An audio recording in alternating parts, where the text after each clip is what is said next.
बिस्मिल्लाहिर्रहमानिर्रहीम। अस्सलाम वालेकुम। वॉइस ऑफ कराक्रम से फ़िदा हुसैन आप लोगों की खदमत में हाज़िर हूँ। इस वक्त हम मौजूद हैं खपलू बाज़ार में, डिस्ट्रिक्ट गांशे के बाज़ार में। कल यहाँ पर ज़िली इंतज़ामिया की तरफ से जो इलेक्ट्रिक की दुकानें हैं, जो बिजली की सामान फ़रोख्त करने वाली जो दुकानें हैं, उन पर ज़िली इंतज़ामिया की तरफ से छापे मारकर जो बरक़ी आलात हैं उनको ज़ब्त कर लिया गया है। ये ज़ब्त इस हवाले से हम दुकानदारों से जो जिनके सामान ज़ब्त हुए हैं वो क्या कहते हैं, इनके तासुरात जानने की कोशिश करते हैं। तो आइए हम इन दुकानों में चलते हैं। जी, मेरा नाम सनाउल्ला है। मैं यूपी से ताल्लुक़ रखता हूँ। मेरा इधर बिजनेस है 2 साल से।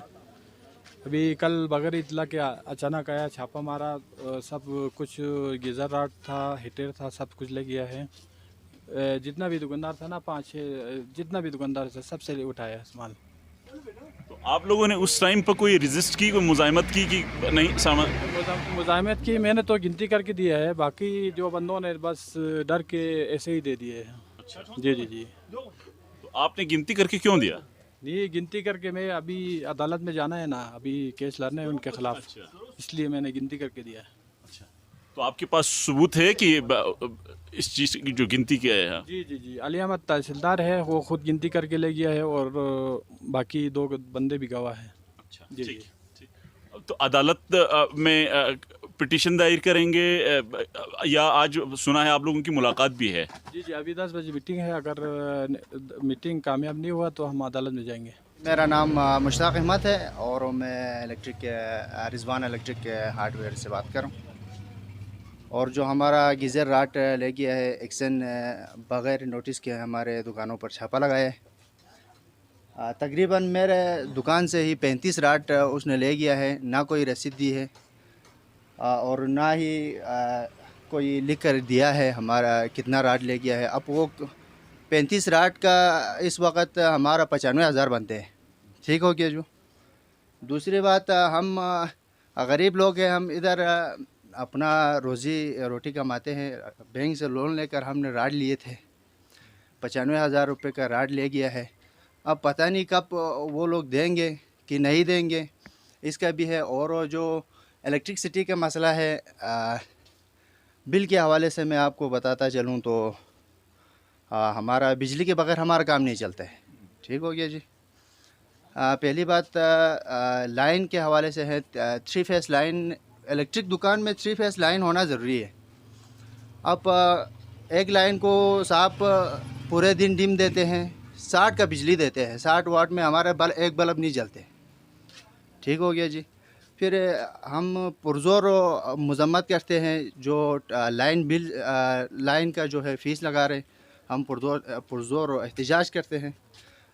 हम बिल देने के लिए तैयार नहीं है। तो आप लोग कह रहे हैं कि बगैर नोटिस के ये जो आपसे ले गया है, तो अगर नोटिस देते तो आप क्या करते? जो छापे के बारे में नोटिस है, वो तो कम से कम 2-3 हफ्ते पहले देना चाहिए नोटिस। आप लोग फलान चीज़ें नहीं बेचना है बाज़ार में, तो वो अलग बात होती थी। हमने उनको मंगवाना नहीं था, या हमने पैसा उसमें फंसाया है। अब राड नहीं भेजेंगे हम, बिजली का बल्ब नहीं भेजेंगे, तार नहीं भेजेंगे, तो हम भेजेंगे क्या? बात मतलब इसमें आप नोटिस अगर आपको दी जाती तो आप उस नोटिस को कबूल कर लेते? नोटिस यही है जी, नोटिस के बारे में भी यही है। अगर इंतज़ामिया ने हमको नोटिस दी होती कि आपने फ़लान चीज़ें नहीं बेचना है, तो डिस्कस होते ना उसमें।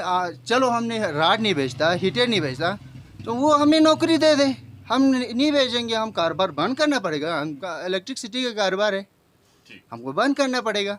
ताला लगाओ, हमको किसी भी जॉब पे लगा दे, जॉब करेंगे, कारोबार ही नहीं करेंगे। क्योंकि इलेक्ट्रिक में हर चीज़ हेवी आते हैं, कोई हेवी आते हैं, कोई डिम पे चलने वाले चीज़ें आते हैं। और जो बात बिल वाले आते हैं, कहते हैं आपका बिल इतना नहीं बना है, आपको वो लोग कहते हैं 600 से ऊपर बिल दे दो, नहीं तो 22,000 रुपये आपको लाइन चार्ज लगाई दी जाएगी। हीटर नहीं लगाएंगे तो बिल कहाँ से आएगा? ठीक हो गया जी, ये अलग मसला है। मेरा नाम खालिद हुसैन है और मेरे यहाँ से ड्रम और हीटर और चराग वगैरह लेके किया है। अच्छा। जी, ये हमारे रिज़्क पर गवर्नमेंट ने लात मारा है। इससे बेहतर है अगर हमारे रिज़्क पर लात मारना है तो हमें सरेआम इस चौक पर गोली मार दे। हमारे रिज़्क पर इन्होंने लात मारना है, हमारे हर चीज़ पर हम इसी से कमा के अपना बच्चों को खिलाते हैं, पढ़ाते हैं, इसी से दुकान का किराया देते हैं। अगर गवर्नमेंट को ये बात अगर वो नहीं होता है तो हमें सरेआम गोली मार दिया जाए बस, नहीं तो हमारे इनके सेल पर पाबंदी हटाया जाए। दूसरा जो हमारे नुकसानात हुए हैं उनकी भरपाई किया जाए। तीसरा हमारे जो सामान जब्त किया है उनको वापस दिया जाए। शुक्रिया।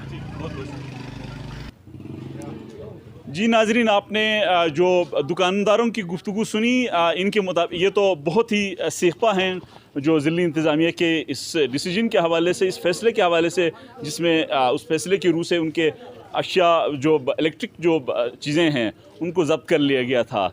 और अभी ताज़ा तरीन इतला ये हैं कि इनको डीसी ऑफ़िस में बुलाया गया है कि आप लोग डीसी ऑफ़िस में जा रहे हैं कि वो अब ये इन लोगों का कहना ये है कि अगर वहाँ से सामान वापस कर देते हैं, जो इनके सामान ज़ब्त कर लिए हैं वो सही सलामत अगर वापस नहीं कर लेते तो ये अब अदालत जाने वाले हैं, अदालत से रुजू करना चाहते हैं। के साथ मुझे फ़िदा हुसैन को इजाज़त दीजिए। अल्लाह हाफ़िज़।